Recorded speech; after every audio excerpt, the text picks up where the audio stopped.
Actually, I'm going to talk mostly about a recent paper I had called W1 plus infinity and the celestial sphere.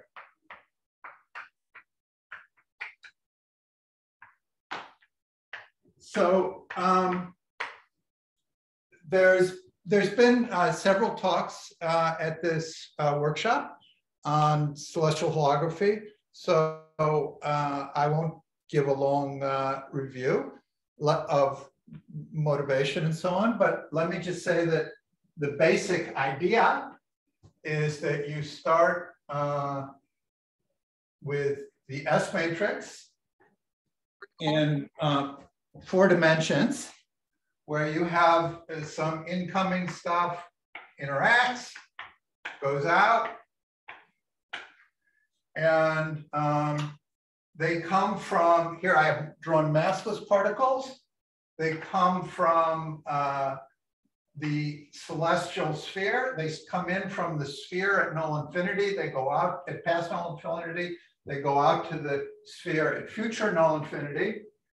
And the idea is to rewrite that as a correlation function on the celestial sphere at null infinity. And in particular, one of the interesting things that has been developed over the last few years, can people see what I'm writing on the blackboard? I can see it. You can see it, okay. Okay, so the idea is that the Lorentz group over here acts as the conformal group over here, the global conformal group. Work from 5 years ago showed that in quantum gravity, that global conformal group becomes a local infinite dimensional conformal group.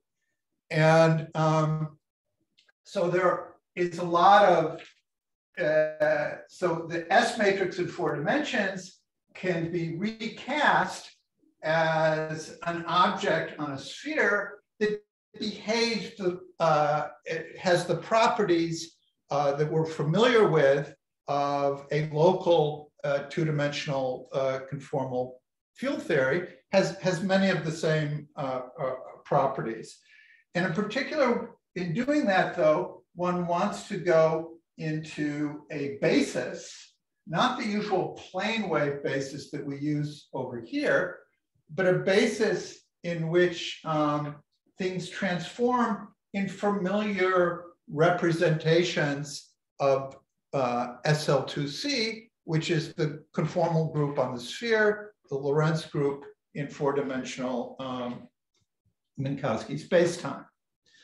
Now, having said that, I am going to skip over a whole bunch of work. Anna talked about it earlier, and I'm just going to write down a formula which was derived. You know, a lot of papers behind this. I'm not going to go through all that derivation, otherwise I couldn't get to the new stuff. I'm going to write down the formula, I'm going to explain it, and then I'm going to explain what it has to do with W infinity. Okay, so the formula is, let me write it, O plus delta 1 of Z1, Z bar 1, A.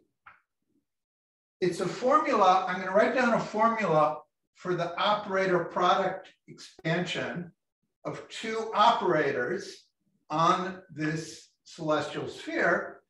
And these operators are operators that create or annihilate incoming or outgoing gluons. I'm first going to talk about the scattering of gluons, okay? So 1 over Z12 which is, or 1 over Z1 minus Z2. Euler beta function, delta 1 minus 1, delta 2 minus 1, and then FABC. Don't worry, I'm going to explain everything that I wrote down. O plus C of Z2, Z bar 2, plus corrections.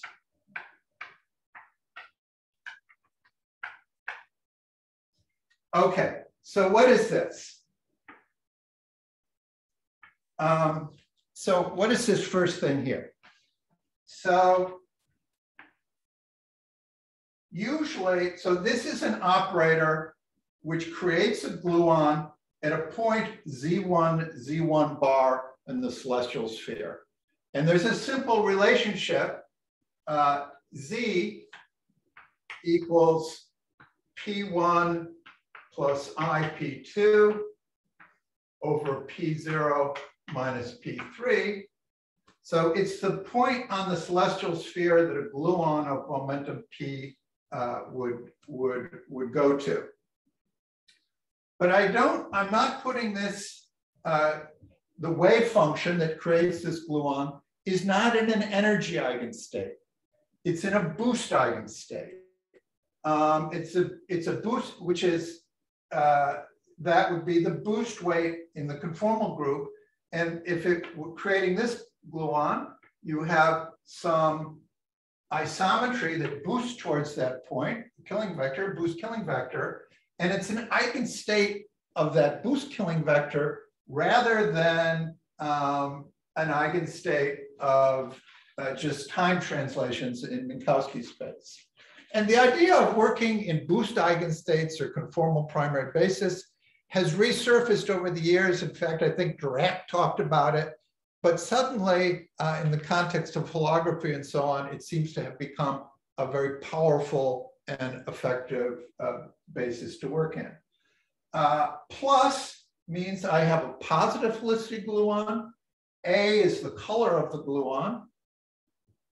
And now I take the operator which creates that gluon. I take a nearby one, another gluon with a different conformal weight at a different point. I let the points, so let's be Z1, Z2. I let them approach each other. And I find that there's a pole in the operator product expansion proportional to the Euler beta function, B of xy is equal to gamma of x, gamma of y over gamma of x plus y. And this is the group structure constants. So if this OPE contains a third conformal primary gluon with weight delta 1 plus delta 2 minus 1. Now, this formula was first derived by, I think it was Fan, Fotopoulos, and Taylor. And what they did was they started with, operators getting close to each other, something that's been studied in quantum field theory for many decades. It's the collinear divergences, collinear expansion. There are formulas for that. Fan, Fotopoulos, and Taylor found this formula by transforming the collinear expansion here to the operator product expansion over here, and they derived it this way. Then Anna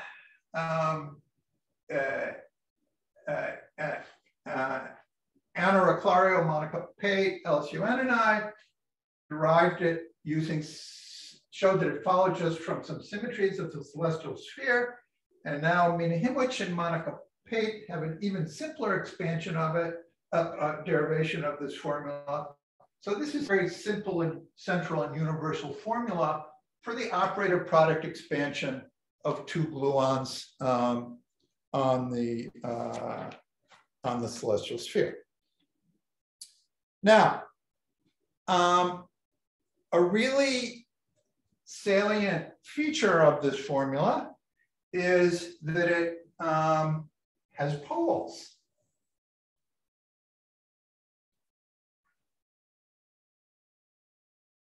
So the first pole we see here, actually, now that I've just written down that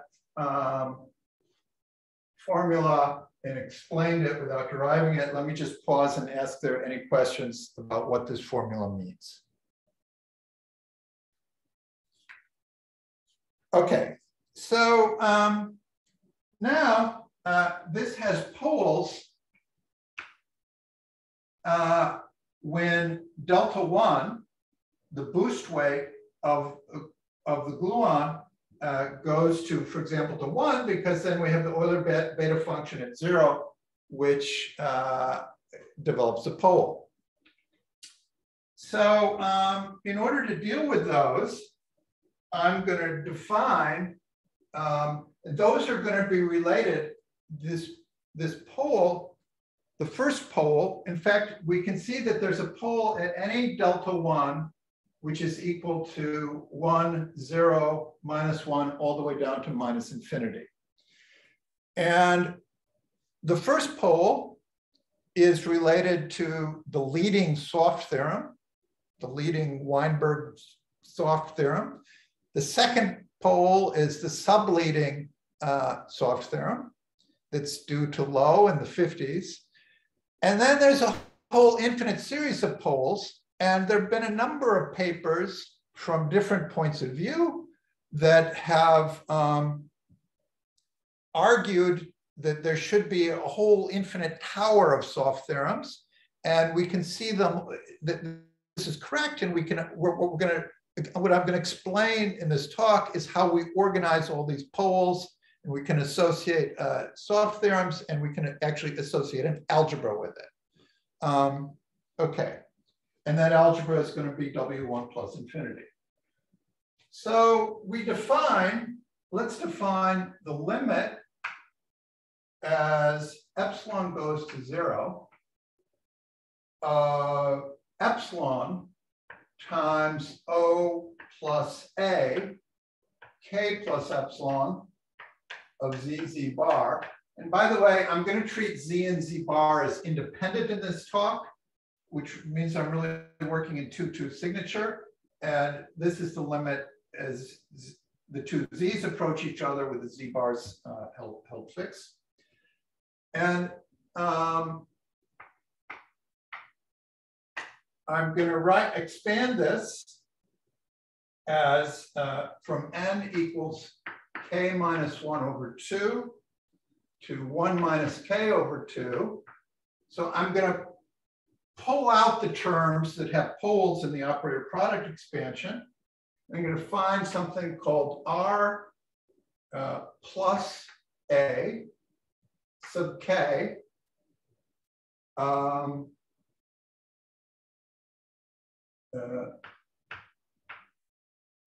of Z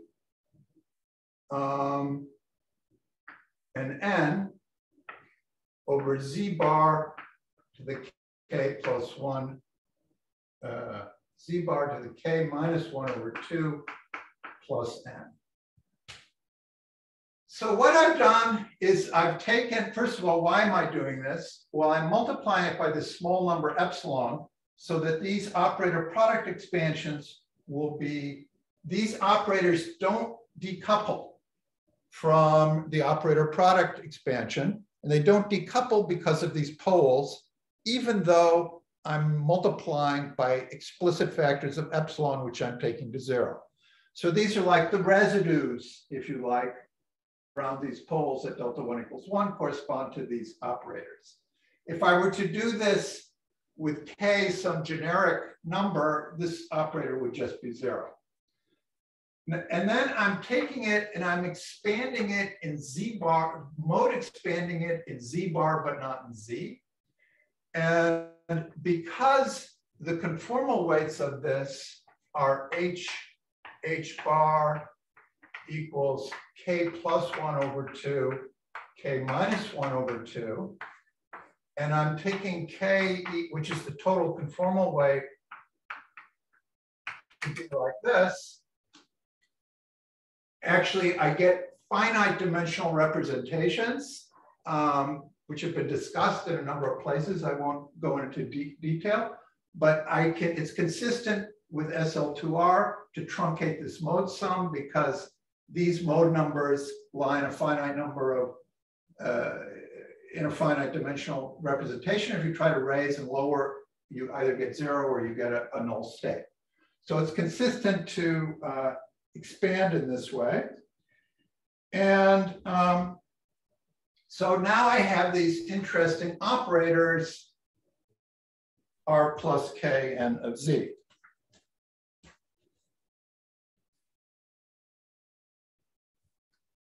So I have an infinite number of currents, one for every K.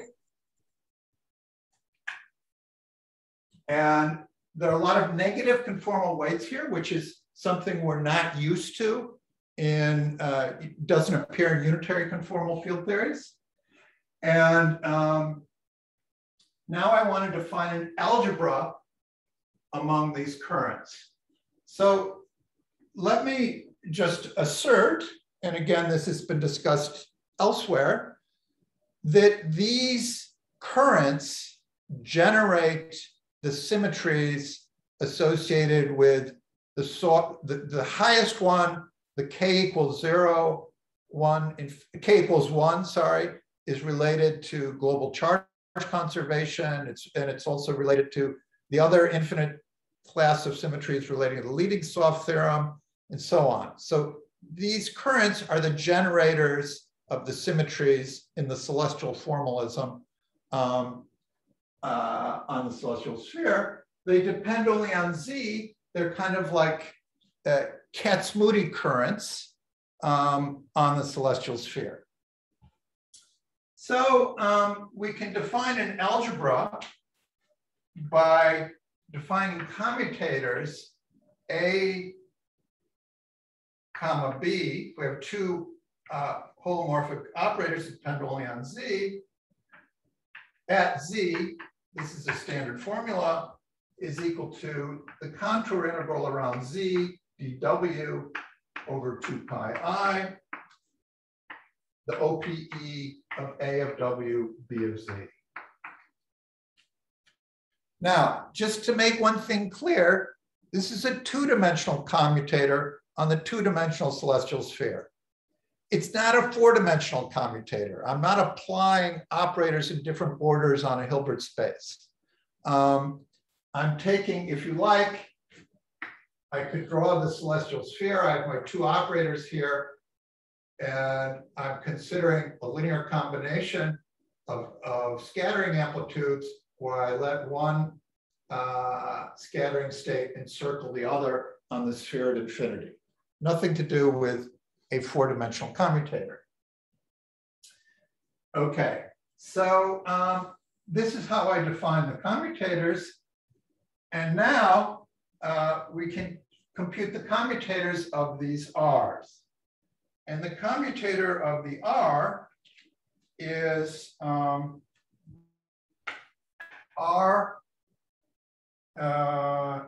K-A-N, R L-B-N. I guess I put the K up here, sorry.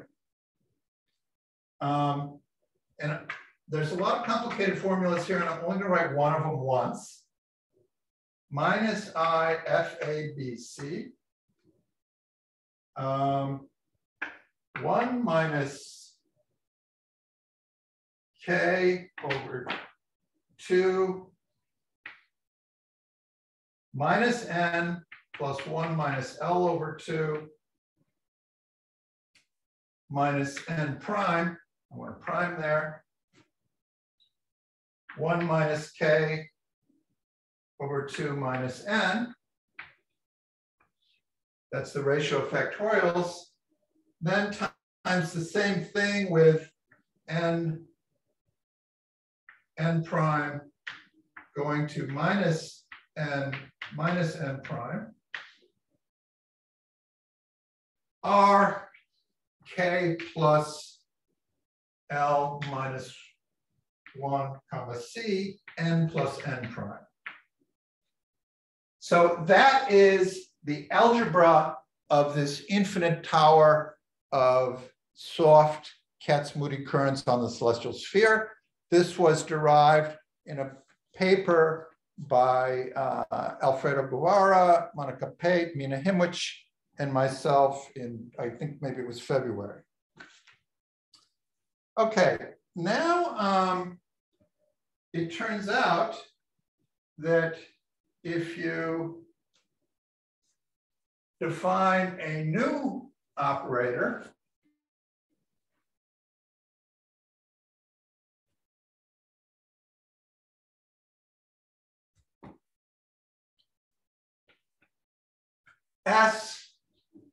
SKAN is equal to 1 minus k over 2 minus n factorial, 1 minus k over 2 plus n factorial, RKAN. This all telescopes down to SKAN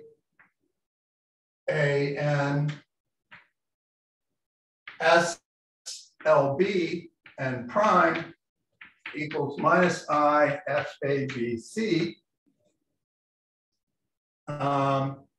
SK plus L minus 1 comma C N plus N prime. Couldn't possibly be simpler. Now, where this looks like a completely strange thing to do, because if I take the modes of this operator, which transform nicely under SL2R, and multiply them by weird n-dependent factors, they won't transform nicely anymore. But it turns out that this is basically what's called the light transform. I won't go into the relationship, which has appeared in all over the place in modern, in the bootstrap and so on and so forth. So it's a natural, it's a natural mathematical object which has appeared before. Okay, so that's gauge theory. So that's the algebra, the infinite dimensional algebra in gauge theory. And one thing I want to say is that the first two generate the leading and subleading soft theorems. And once you have the first two, commutators generate the rest. So even though we have an infinite number of symmetries and soft theorems, a whole infinite tower, if the S matrix behaves properly and they're generated by just two of them, so we don't get new constraints on the S matrix from the whole infinite tower. Okay, so now we have the same kind of structure in gravity. We can compute, there's a similar formula, which I won't write down. By the way, those commutators, of course, were derived from the OPE that I started out with. The OPE gave us the pole that picked up the residue on the contour. Similarly, in gravity, we can define an HK as the limit as epsilon goes to 0 of G plus K plus epsilon, where this creates a positive helicity graviton of conformal dimension K. And now we take K equals 2, 1, 0, and we get a whole infinite tower of soft operators in gravity. And we expand HK. Again, now we have an expansion from n equals K minus 2 over 2 to 2 minus k over 2 h nk of z, z bar to the n plus k minus 2 over 2. And again, we have an infinite tower here of interesting Kac-Moody currents, and their commutator is an even longer formula than what I wrote down for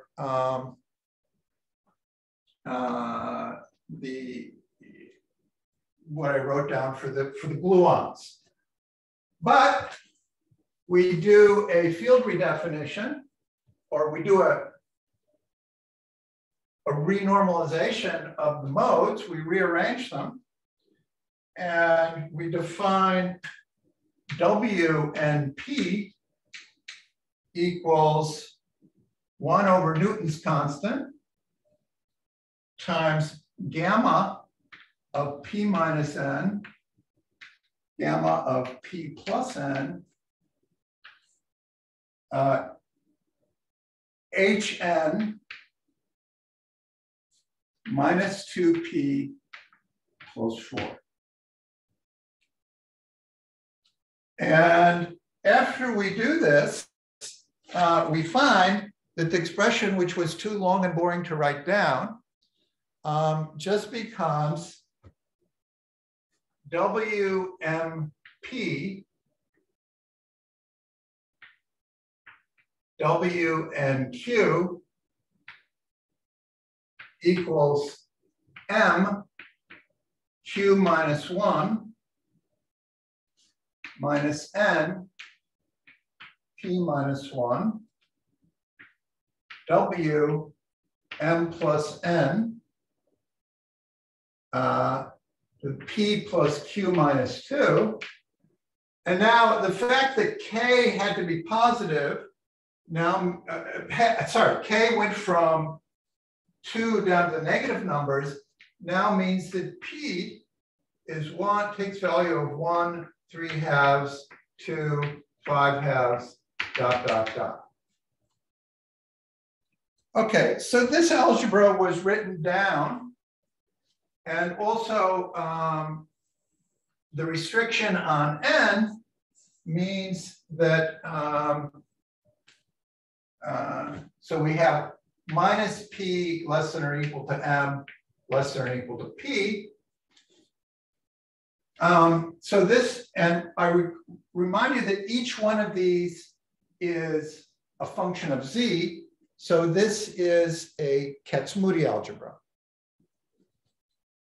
This algebra was written down in the late 80s by Jonas Bacchus.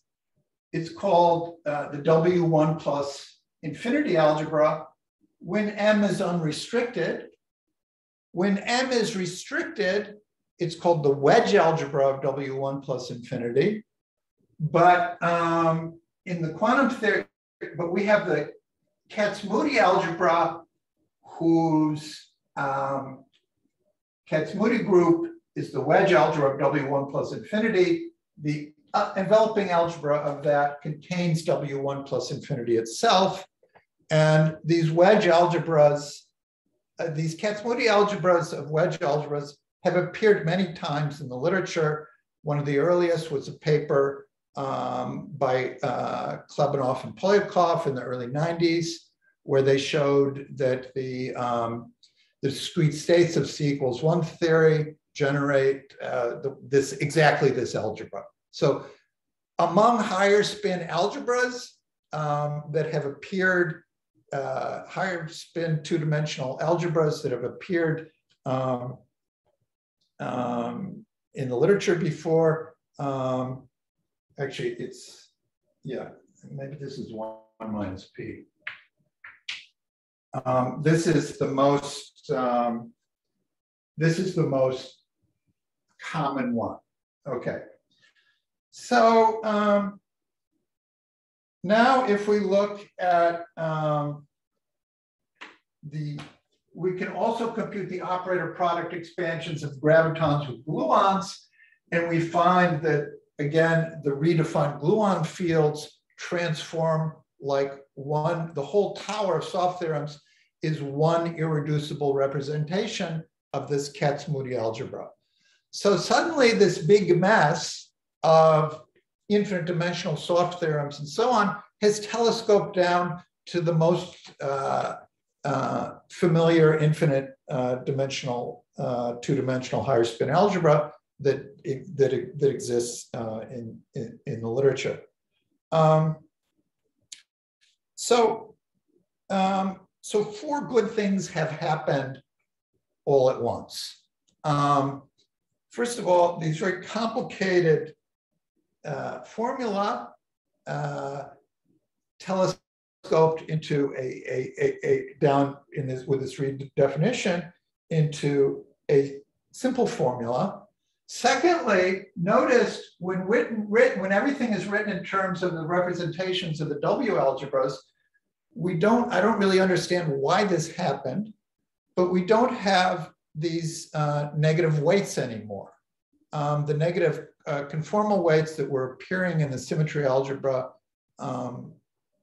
bother people who you're used to working with, positive things with positive norms and positive Hilbert spaces. Now, other nice thing that happened is that the fact that we had to do this light transform to get into this nice basis has been taken up recently by Sharma, and Sharma showed two very nice things. One is that some of the scattering amplitudes in celestial conformal field theory had delta function singularities that were a little bit awkward to deal with. In the light transform basis, which is an alternate from the basis that most of the literature has been written in, it's a perfectly good basis, it's just a different one. These delta function singularities seem to all disappear. And moreover, it turns out to be in disguise related to this half transform is related to this doing the light transform on the one side is basically the same thing as what was done in going to twistor space where you do a half Fourier transform. So this brings the formula from celestial holography into better resonance with the formulas from twistor theory. And for some reason in twistor theory, lots of nice things been known for 30 or 40 years that when you do this half transform, some things simplify. And I guess we're rediscovering that in a different context, which importantly describes the real world. This is a symmetry of the real world. In the real world, well, in the approximation where there's no cosmological constant, these are the soft theorems that describe scattering in any, this isn't a special theory of gravity, this is in any four-dimensional theory of gravity. So let me just close with a few comments. All of what I've discussed so far is tree level. We haven't included quantum effects. And quantum effects should deform, well, it could be that all these symmetries are explicitly, it could be, it would be sad, but it could happen that quantum effects destroy this beautiful structure and it's just an artifact of working in tree approximation, and there's nothing, it doesn't usefully control the symmetries don't usefully control the quantum theory. However, quantum deformations, exactly this Kac-Moody wedge algebra of W1 plus infinity was the subject of many papers in the early 90s by a lot of different people, including Chris Pope. It was found that there exists, that when you have the quantum realizations of this W1 or theories which realize the W1 plus infinity algebra. And it has anomalies when you quantize it, which don't destroy the algebra, but deform it. And they deform it, the notation has become standard is that when you turn on quantum effects, you get a new algebra, which is W1 plus infinity. And capital W1 plus infinity. And capital W1 plus infinity is a much more complicated algebra. The structure constants are known to exist. They have been computed recursively. There are central terms which appear. And basically, there's a 1 or 2 parameter family of deformations of this algebra.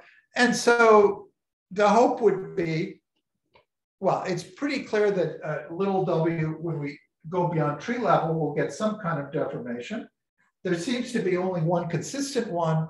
So the hope is that that is what we're going to find.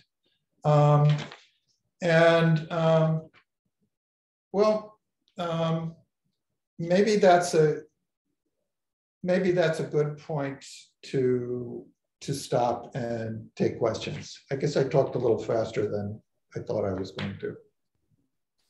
Thank you, Andy, for this engaging talk. Since you have the way the talk is structured, if you have questions, please holler. That's the way to do it for this talk. Not going to raising hands, just ask. So I may start with one. So this little w or capital W algebra, does it give new unknown constraints on the S matrix? Or does it just reproduce, say, the known soft theorems and sublimating soft theorems? Well, it certainly constrains the S matrix, absolutely. So as I said, just this operator product expansion, which is related to 3 points and higher point scattering amplitudes, was completely fixed by these symmetries. So first Fan, Fotopoulos, and Taylor, computed them directly, only for gluons actually. But then we showed that just the symmetries fix them without having to do any computation. So these symmetries are clearly very powerful. Now, it's an interesting question how much mileage we can get out of that. How much does it constrain it? Now, when you first look at it, scattering amplitudes in 4-dimensional quantum gravity, we've already shown that they have to be invariant under the infinite dimensional conformal group. So that's infinitely many symmetries. Now, we know that conformal field theories are very constrained, and it's hard to imagine that you could add infinitely many more symmetries and still have any non-trivial set of correlation functions that obeyed all the word identities they need to. But we know, because we can construct them, that there must be such things. And so some examples have been constructed. So it first seems like there's too many constraints. And how much, so it's a really interesting question, which I can't answer. I'm not answering your question, I'm just making it more precise. I don't know the answer, but it's a really interesting question, how much we're going to be able to constrain the S matrix by these symmetries. And there's a sense that that people have been saying in different forms for decades that probably the only consistent, for example, 4 graviton scattering amplitude is the one that you get out of string theory, or one of the ones, or something kind of like that. And we already are seeing a hint of that here, because we know that, if we think in quantum field theory, if we want to compute 4 graviton scattering amplitudes, we add things like this to things like this, and so on. We add S plus T. But now we know just from the fact that we can write it as a celestial conformal field theory, and this uses the local conformal symmetry, that we can think of it as a 4-point function on the sphere, on a two-dimensional sphere, and we can expand that either about this channel, or we can expand it about this channel. So we get something like sum of S is equal to sum of T, which is kind of the defining relationship of string theory scattering amplitudes. So already the fact this conformal symmetry is making it look as if there's something string-like about that you can prove just from infrared properties of gravity, just from soft theorems, so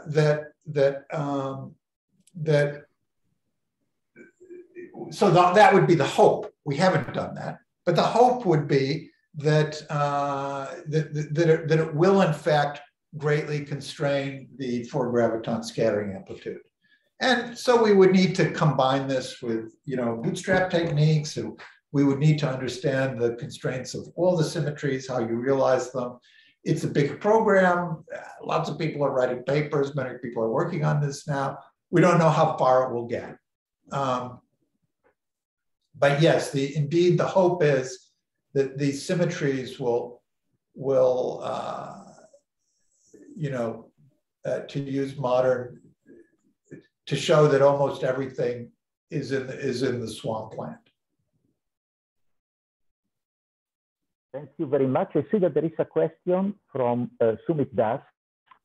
So just ask, please. Hi, Andy. Hi, Sumit. Hi. So W infinity algebras often appear as area preserving diffeomorphisms. So do you see a connection here? I mean, could there be a secret phase space lingering somewhere? Okay. So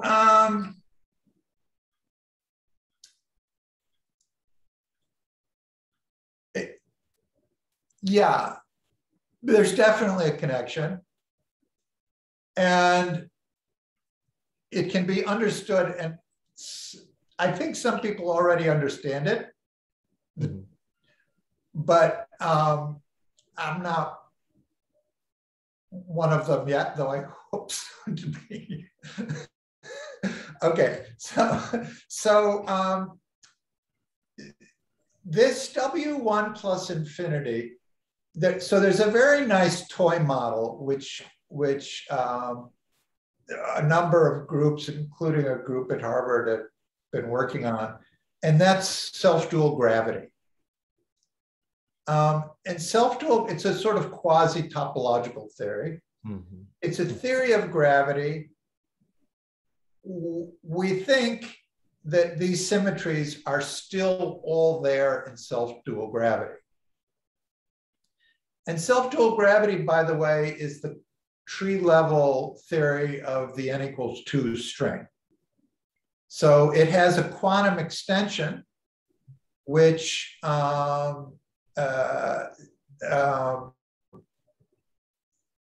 it has a quantum extension, which is given by the loop diagrams of the n equals 2 string.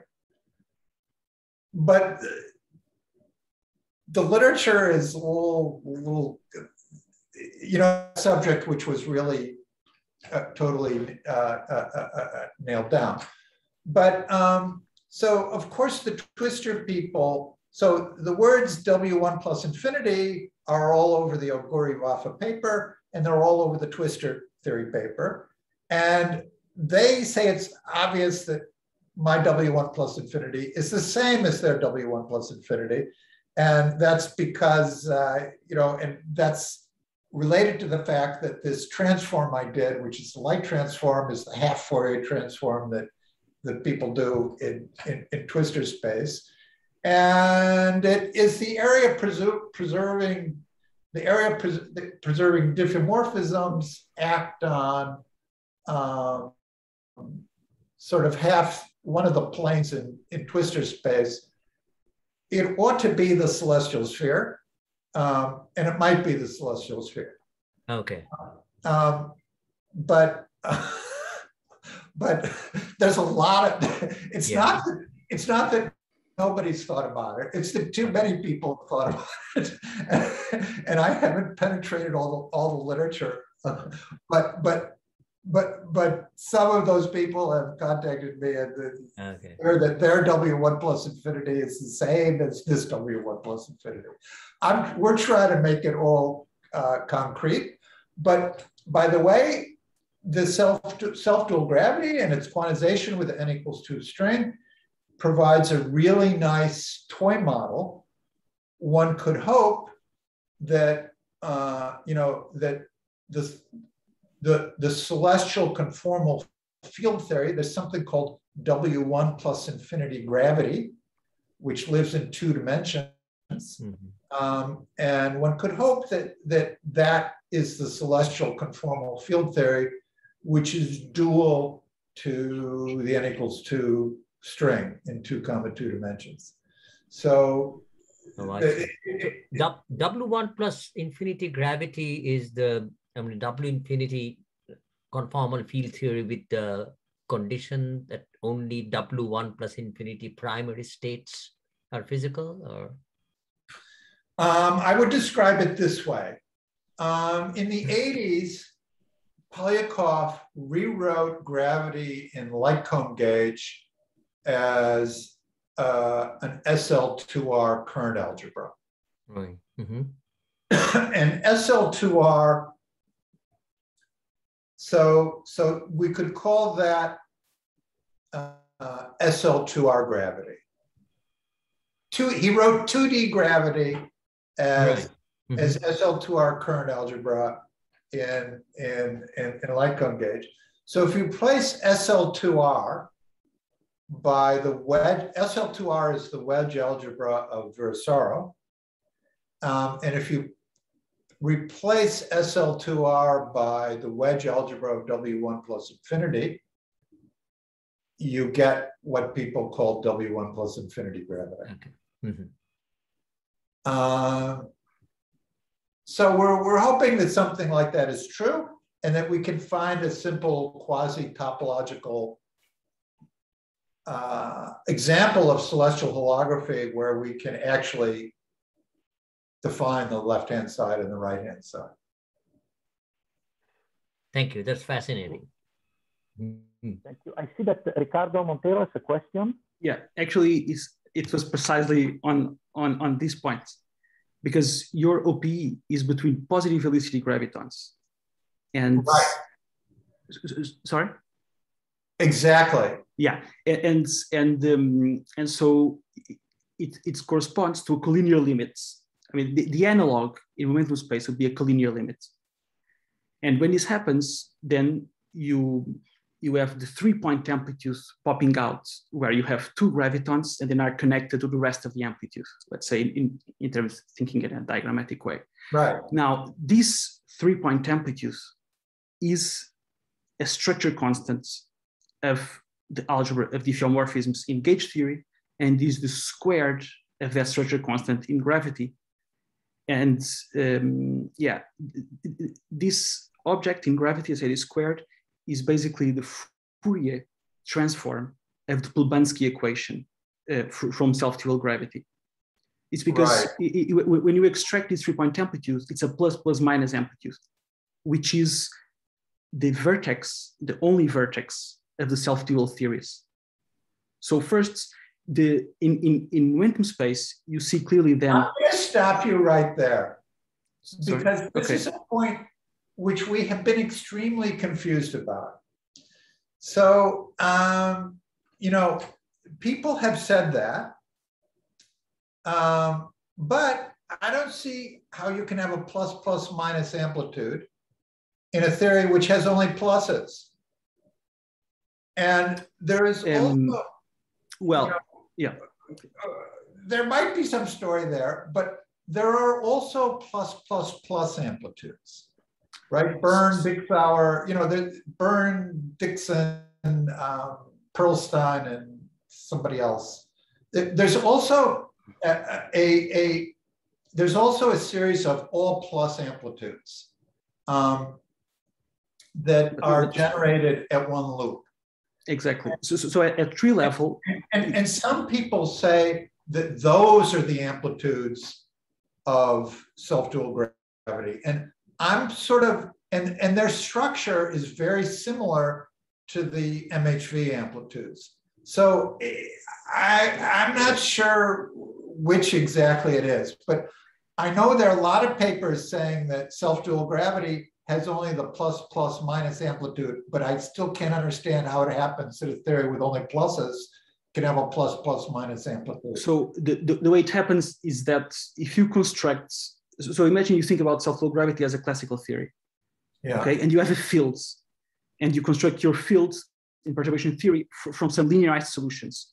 Those linearized solutions, those sources are positive helicity, and the field is positive helicity. But if you calculate the amplitude, you have to turn the field inwards, and then it gets a minus because people work in the convention that all the momenta are incoming or outgoing, and so effectively the amplitudes in the self-dual theory have one minus and the rest plus, and they vanish on shell at tree level. At one loop, the amplitudes are the all plus, you know, for again if it's all incoming or outgoing. Yeah. Well, it might be just conventions, but if you look at Oguri and Vafa, their 3-point amplitude is plus plus plus. I think that will be a convention, and also I presume that in their case, because it's a supersymmetric theory, I presume also that the one loop amplitudes are absent. No, it's not supersymmetric in space-time. It's not supersymmetric in space-time. Okay, actually, I didn't know that because pure Einstein gravity. It's only got yeah. So pure Einstein gravity, at one loop. So pure Einstein gravity self-dual at one its entire S matrix only has a one loop contribution, which is the all plus amplitude.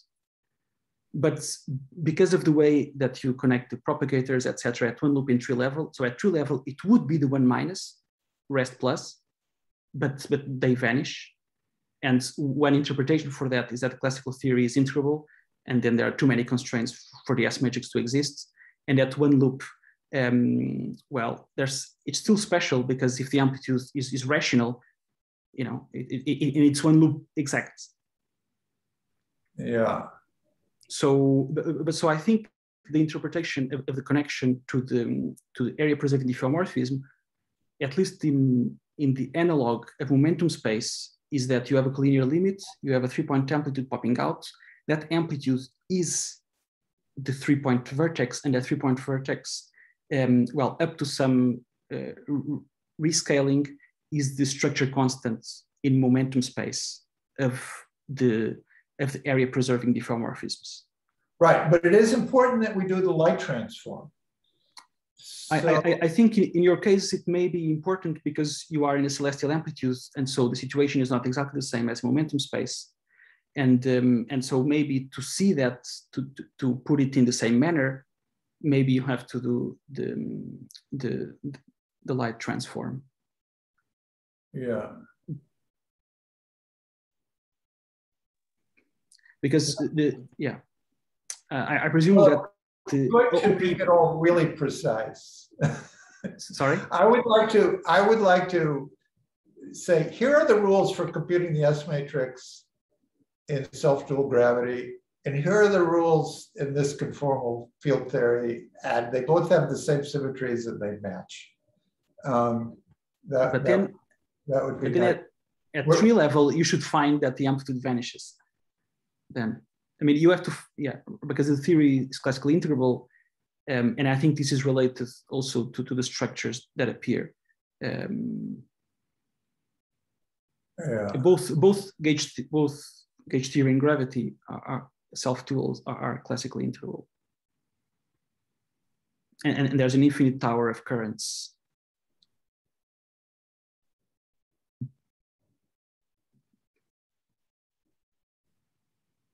Definitely. Well, to be continued. We hope.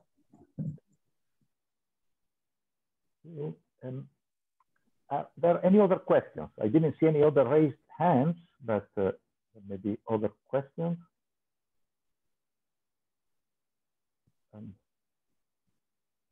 So maybe I can ask a question that shows how, okay. So that shows how little I understood. So can we think of this W1 plus infinity algebra as an algebra of some conformal field theory? And if that's the case, what restriction do we know that exists due to this algebra? And do we know, for instance, that the central charge has to be larger than a certain number or smaller, or that the theory is rational? I don't know. Yeah, I mean, I think I've shown that at tree level, that whatever the celestial conformal field theory is, for any theory of gravity coupled to any matter, it must have this W1. I've just rewritten the soft theorems in a way, by light, all kinds of tricks. I've rewritten the soft theorems in a way that shows that any tree level, any quantum theory of gravity, the tree level S matrix must transform, when written in this basis, must transform covariantly under the Kac-Moody algebra of the wedge algebra of W1 plus infinity, which of course, whose enveloping algebra, which acts on the quantum theory, includes W1 plus infinity itself. So yes. Now, examples, there are examples in the literature of two-dimensional conformal field theories with this symmetry group, or more.